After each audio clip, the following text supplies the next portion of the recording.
In today's episode of Africa Talks Tech, we're thrilled to have Olabisi Aso, the CEO of Support Link Technologies, back on the show with us.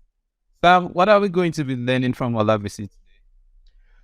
Well, this is our second time chatting to Olabisi, and we spoke to her during the pandemic. And the original journey was from service desk to CEO. But now we're talking about the evolution of African women in tech and her take on it. So it's just she's going to take us on a tour around career tips, um, the things to do, and how to start your journey properly in technology. So really looking forward to chatting to Olabisi. She's an engaging speaker and phenomenal advocate for women in tech. All right, so I guess, like Sam will always say, sit back and enjoy the show.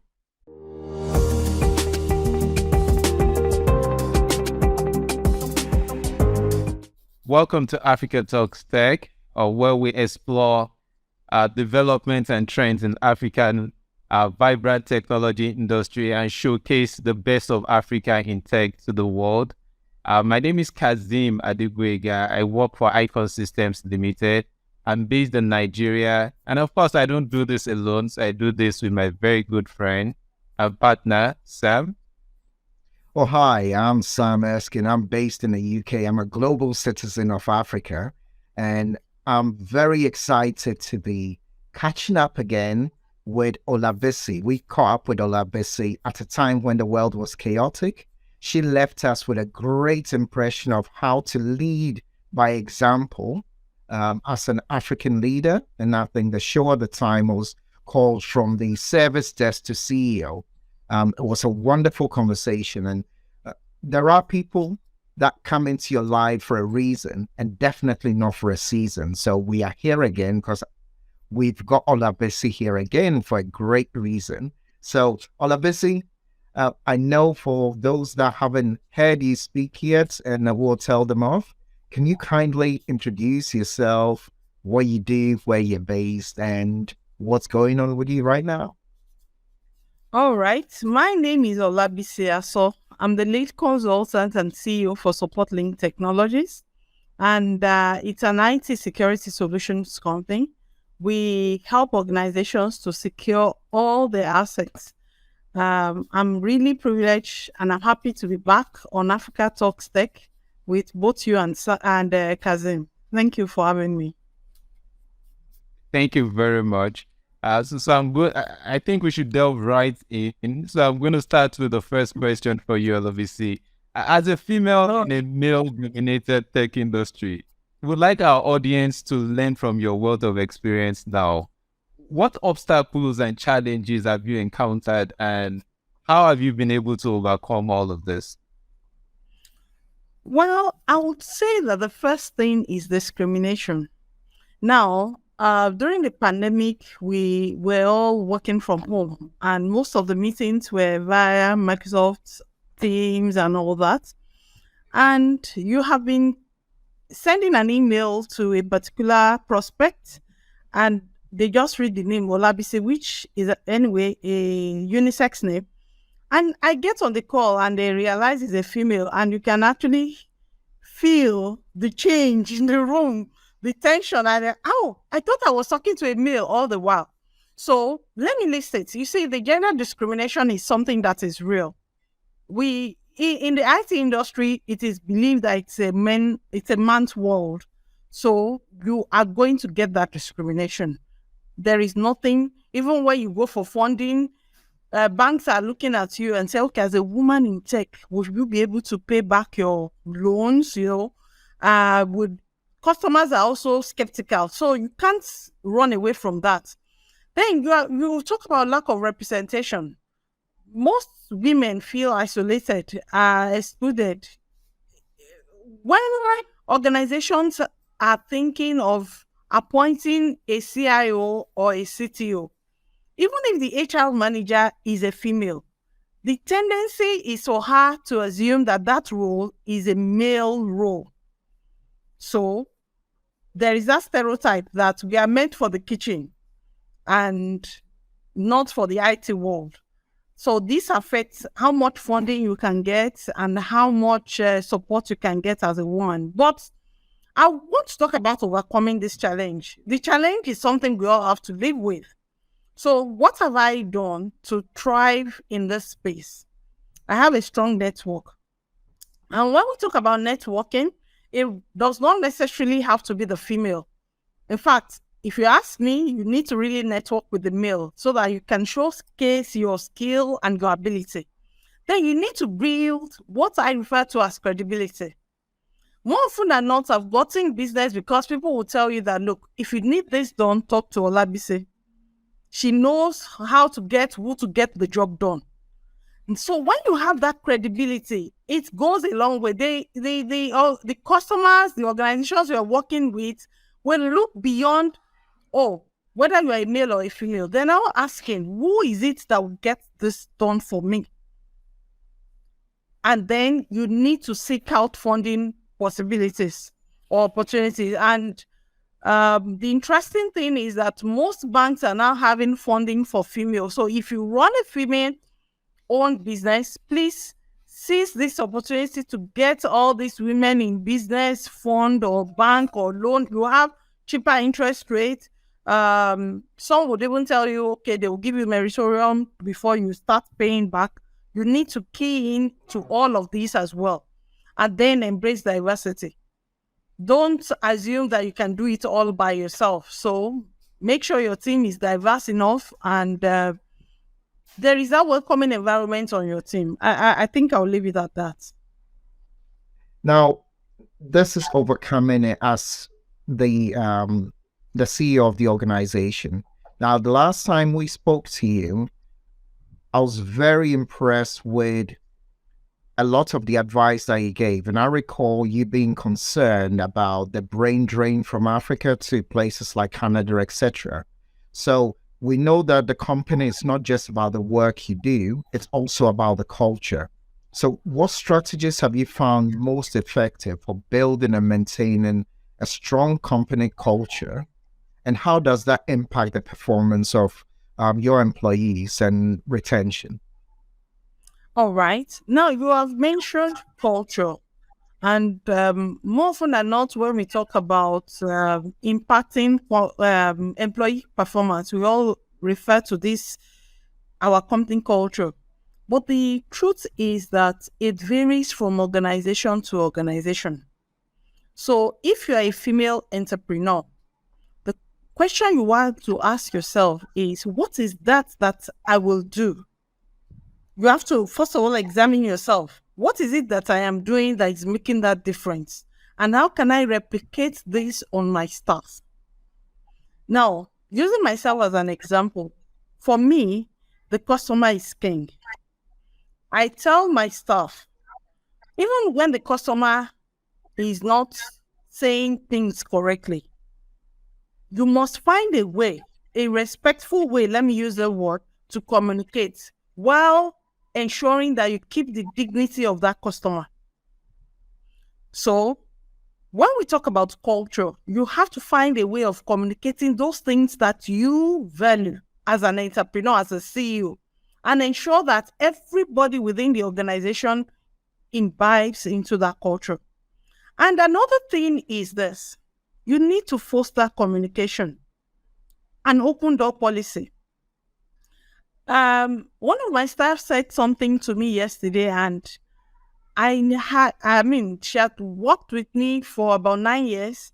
And when she mentioned it, I was surprised. She said if there was anything she would miss about me because she was resigning, so we had a little send forth party for her, is the fact that when she calls me or comes into my office to talk and I say, and she says, oh, Madam Bisi, I need to talk to you, that I will drop my phone and close my laptop and I will face her. I said, are you? He said, yes. All of a sudden, everybody in the room, that's true, Madam Bisi. When we call you to say we want to talk to you, you drop everything and you face us. I never knew it had that much impact on my staff. So you need to have that open communication where they see you not as a boss, but as a friend, as a sister, as a mother. So, and when do you know you have struck the right chord? Is when your staff comes to you and is telling you, oh, my child is having this problem. My wife has this issue. But I'm busy as a woman, what do you think I should do? Then you know you have really hit the right spot. So you need to really foster that communication. Then it's not about profit. It's about investing part of a profit, not just in paying salaries, but in employee development. For us, what we do is that we have signed up with one of the, I hope it won't be seen as an advert, like Udemy Business. And that is what we use to ensure. So what we do is, while we define the training part, you also have the opportunity to learn. So you have somebody who is in IT support learning how to become a data scientist. I mean, the platform is there. So, and this would help with retention, because the value they get from those training, you cannot monetize it. So even if an organization is going to pay me more, the next organization, and then I cost all these benefits, I will just say to myself, I think I will remain here for a while. So that is it. Exactly. Then ensure that you reward and recognize your staff. And it does not necessarily have to be monetary. One thing we try to do in support linkage on certain days of the month or during the year, we just send, maybe it could be food packs to all staffs, because our staffs are not in a particular location. They are in different locations. So since they are not, we'll just place the order and send it to everybody. So reward them, appreciate that they are the one bringing in the money and they are working for it. Thank you very much. So, I mean, if I can recap, you've touched on development, you've touched on investing in them. It's creating a culture of democratic communication, because a lot of people talk about active listening. It's not just with your ears. So I was particularly impressed and happy to hear that, just putting the laptop down, facing them, talking to them. I can understand why they would want to be with Madame Olabisi. And it rings really nice. I will come to you if I needed to talk to you about something as well, because you've got... You're very free. You're very free. Thank you. So, Kazim, building on that, I know you had something around this area, because we're not just talking about technology for the sake of technology. So I'll let you have the next question, because you've got a smooth way of asking this one. People think that IT is all about technical skills, especially the tech professionals, right? But we know it's not the case. Soft skills, especially from what Olabisi just mentioned, soft skills is also as important. So I want to ask, in your experience, what are some of those important interpersonal skills for technology professionals to cultivate? And why do you think is important? All right. I would list them in this order of importance. In my own experience, the first soft skill you need to learn is communication skill.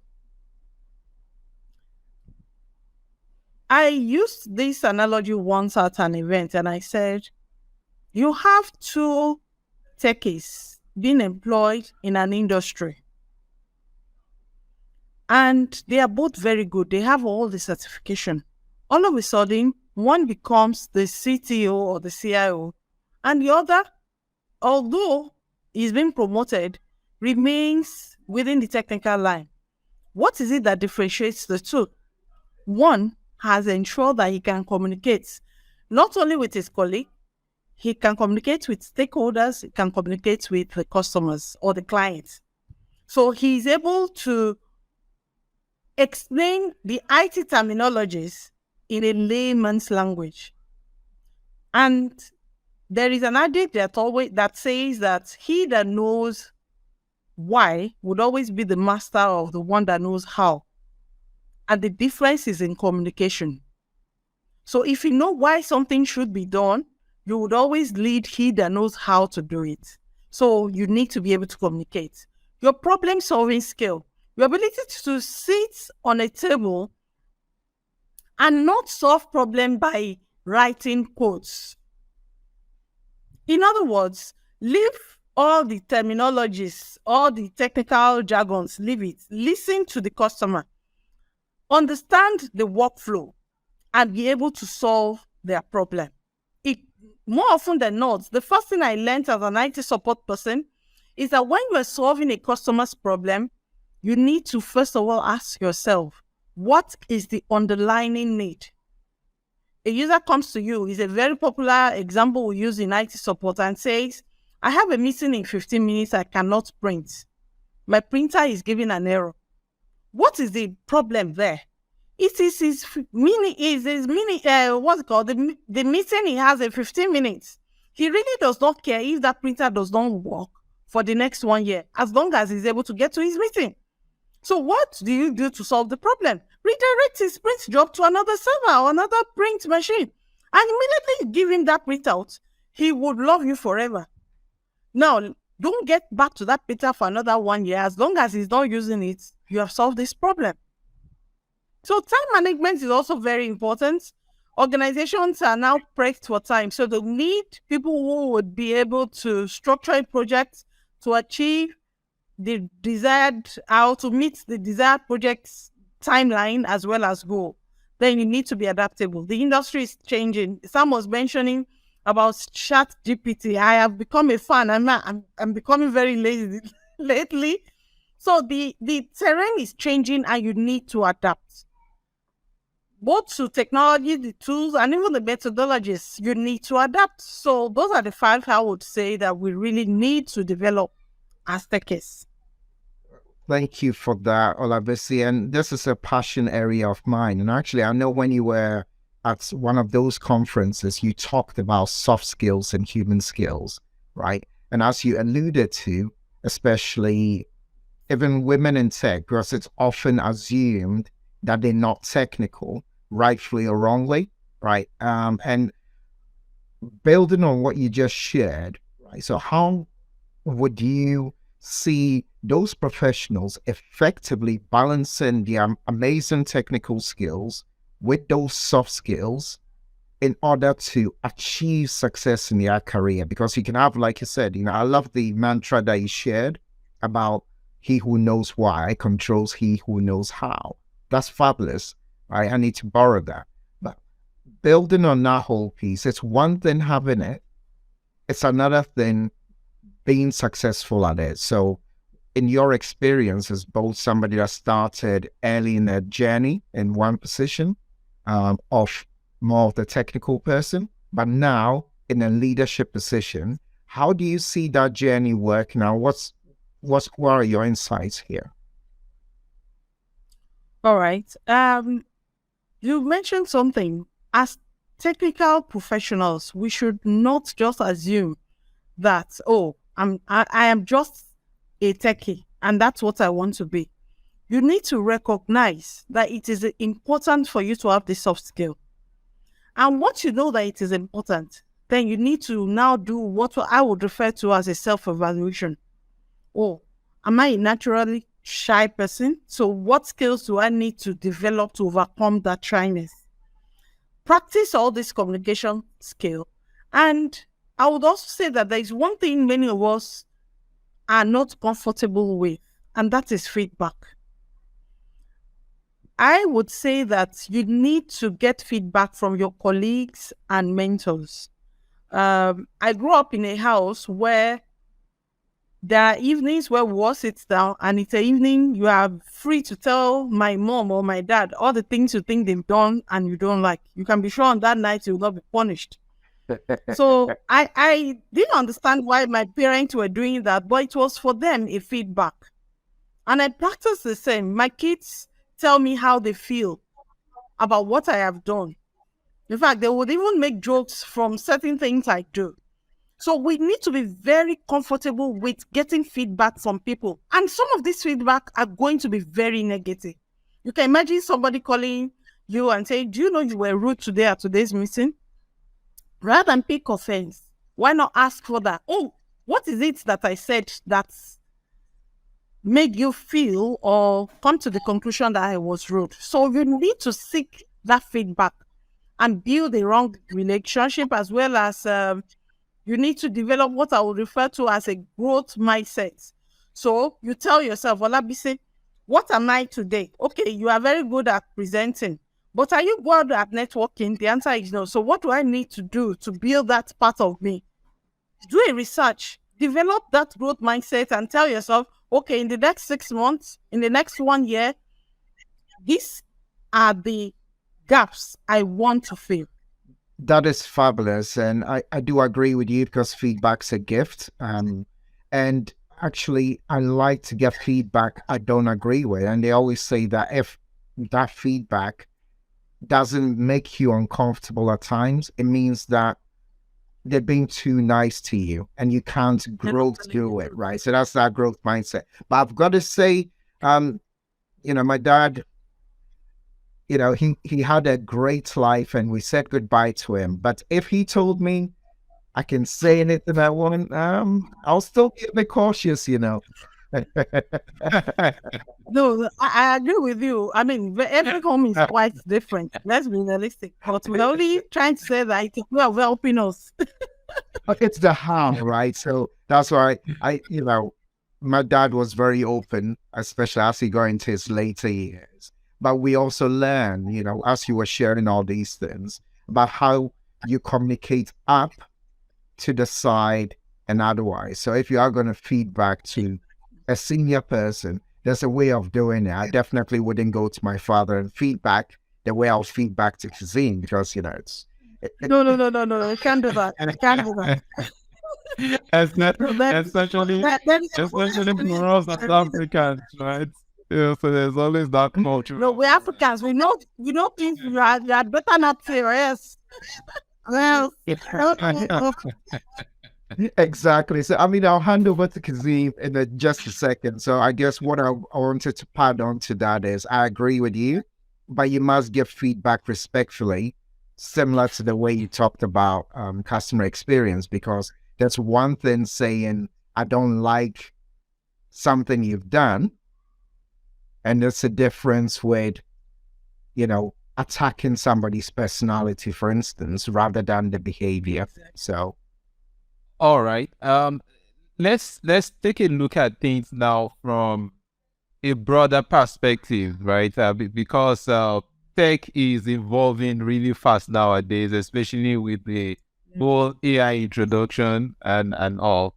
So in your view, what are some of the most significant trends shaping the future of African technology industry?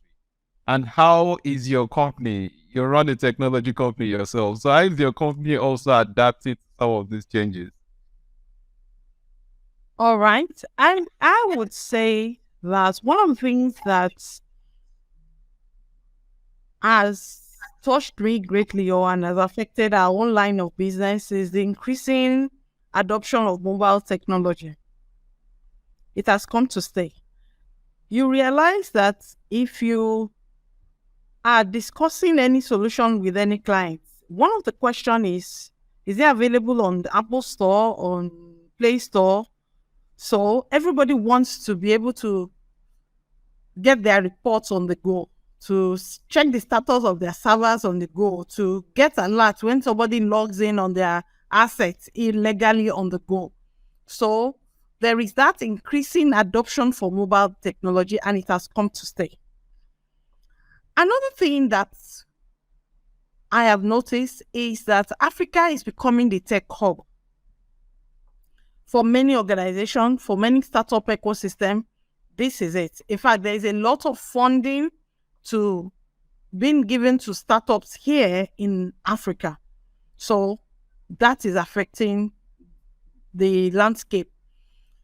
One that we have seen that have grown massively also is fintech. In fact, most of the banks are now on the edge with what the fintech has been able to do. And whether or not we like it, fintech has come to stay. It is a rapidly growing sector and it is here to stay. In fact, if banks are not careful, they are going to give them a run for their money because most of the fintechs have everything in the cloud. They don't even have an office. They are running from their home and they are doing very well.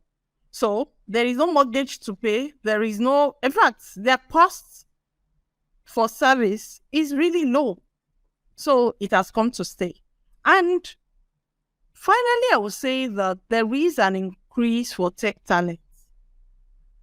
If you go on LinkedIn and other internet platform, everybody is trying to be a motivational speaker to turn everybody into a UI UX professional and all that. I have an aversion to that.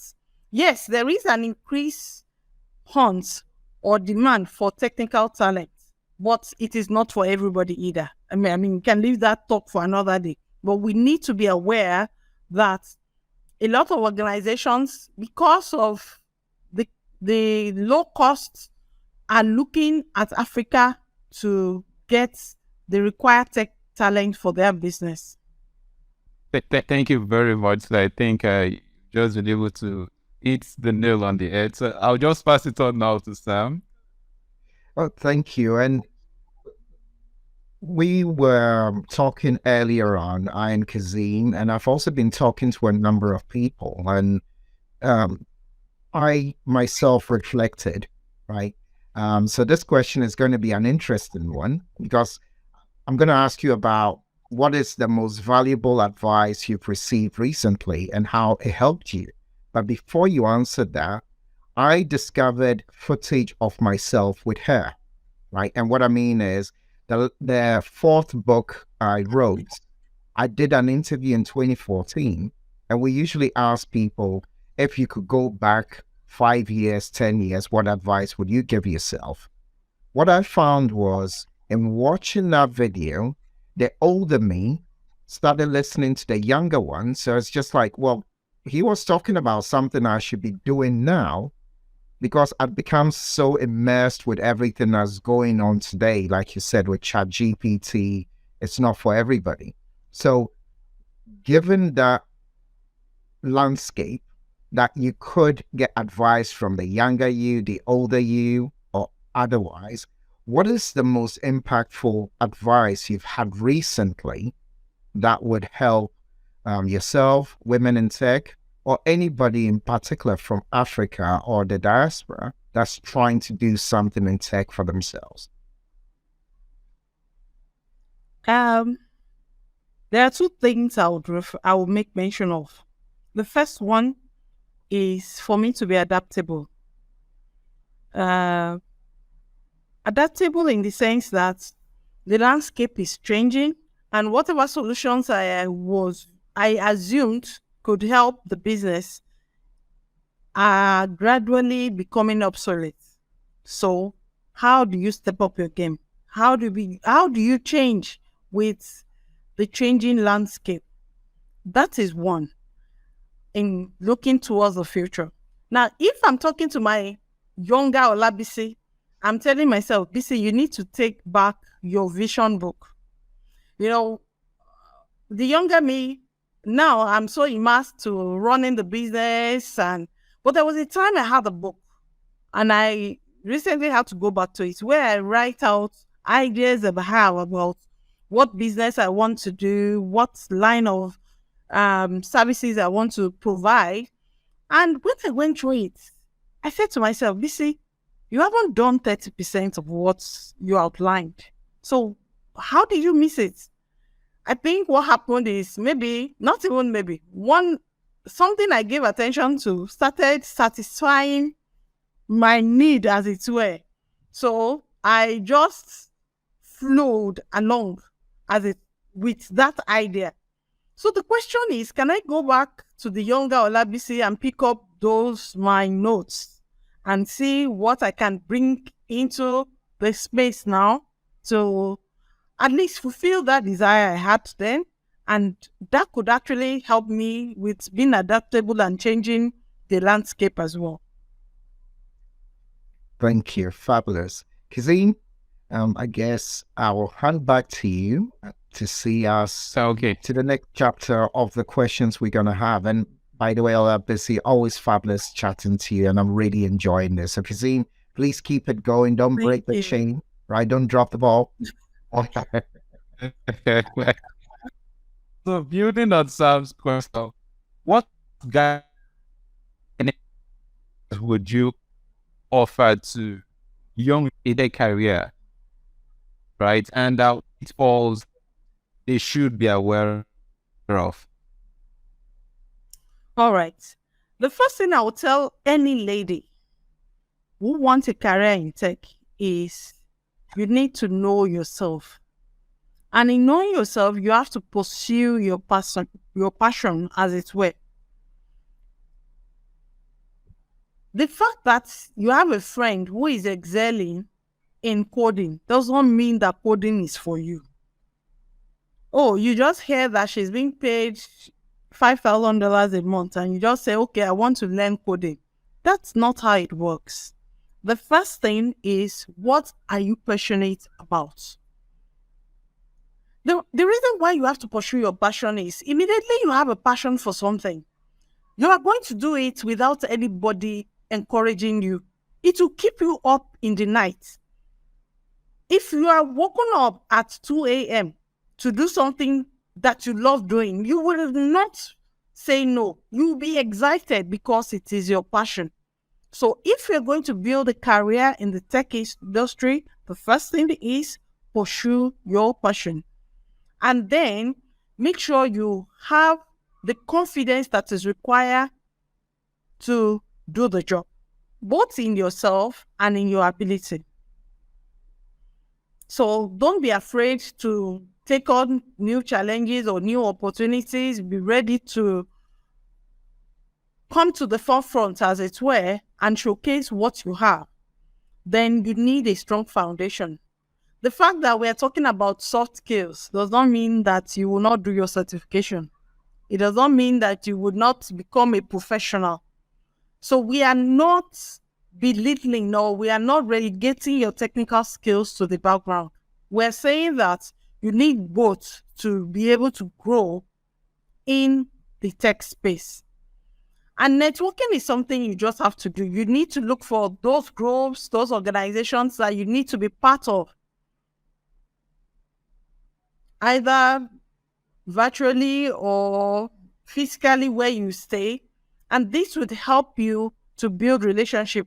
In fact, there are organizations that would provide mentors if you apply.